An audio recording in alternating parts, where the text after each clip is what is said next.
ಕರ್ನಾಟಕ ರಕ್ಷಣಾ ವೇದಿಕೆ ಶಿವಮೊಗ್ಗ ಜಿಲ್ಲಾ ಘಟಕದ ವತಿಯಿಂದ ಶಿವಮೊಗ್ಗ ಸುತ್ತಮುತ್ತಲಿನ ಹಳ್ಳಿಗಳ ರೈತರ ಜಮೀನನ್ನ ಅರಣ್ಯ ಅಧಿಕಾರಿಗಳ ದೌರ್ಜನ್ಯದಿಂದ ಸಾಗುವಳಿ ಜಮೀನನ್ನ ತೆರವುಗೊಳಿಸುತ್ತಿರುವ ಅರಣ್ಯ ಇಲಾಖೆಯ ವಿರುದ್ಧ ಜಿಲ್ಲಾಧಿಕಾರಿಗಳ ಕಚೇರಿ ಮುಂಭಾಗದಲ್ಲಿ ಪ್ರತಿಭಟನೆ ನಡೆಸಲಾಯಿತು। ಈ ಬಗ್ಗೆ ಕರ್ನಾಟಕ ರಕ್ಷಣಾ ವೇದಿಕೆಯ ಅನಿಲ್ ಅವರು ಕೆ-ಲೈವ್ ಮಾಧ್ಯಮದೊಂದಿಗೆ ಮಾತನಾಡಿ ಮಾಹಿತಿ ನೀಡಿದ್ದಾರೆ। ಯಾವ ತರ ಇದೆ ಅಂದ್ರೆ ದಿನಗಳಲ್ಲಿ ಕರ್ನಾಟಕದ ಮುಖ್ಯಮಂತ್ರಿಗಳು ಅದು ಆಯುಧಗಳಿಗೆ ರೈತರ ಜಮೀನು ಮಾಡಿದೀವಿ ಕಷ್ಟಪಟ್ಟು 25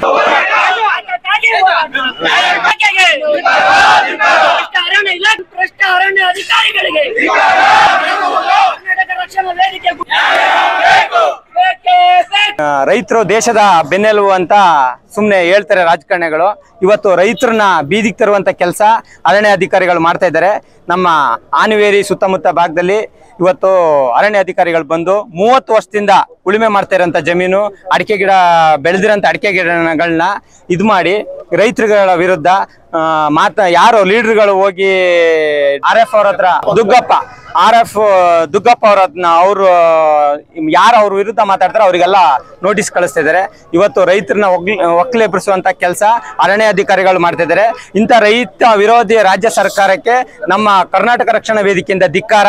ಮುಂದಿನ ದಿನಗಳಲ್ಲಿ ಇದು ಆದಷ್ಟು ಬೇಗ ನಿಲ್ಲಿಸಲೇ ಇಲ್ಲ ಅಂದ್ರೆ ವಿಧಾನಸೌಧ ಮುತ್ತಿಗೆ ಹಾಕುವಂತ ಕೆಲಸ ಮಾಡ್ತೀವಿ। ಯಾವುದೇ ರಾಜಕಾರಣಿಗಳು ಇಲ್ಲಿ ಈಶ್ವರ್ ಖಂಡ್ರೆ ಅವರು ಸಚಿವರು ಬಂದ್ರೆ ಕಪ್ಪು ಬಾವುಟ ಎಲ್ಲೇ ಹೋದ್ರು ಕಪ್ಪು ಬಾವುಟ ಪ್ರದರ್ಶನ ಮಾಡೇ ಮಾಡ್ತೀವಿ। ನಾವು ಕರ್ನಾಟಕ ರಕ್ಷಣಾ ವೇದಿಕೆ ರೈತರ ಪರ ಯಾವಾಗಲೂ ಇದ್ದೇ ಇರ್ತೀವಿ। ಕರ್ನಾಟಕ ರಕ್ಷಣಾ ವೇದಿಕೆ ಪ್ರೆಸಿಡೆಂಟ್ ಬಣ ಅನಿಲ್। ವಿರೋಧಿ ರಾಜ್ಯ ಸರ್ಕಾರ ಕೇಳಿ ಧಿಕ್ಕಾರ।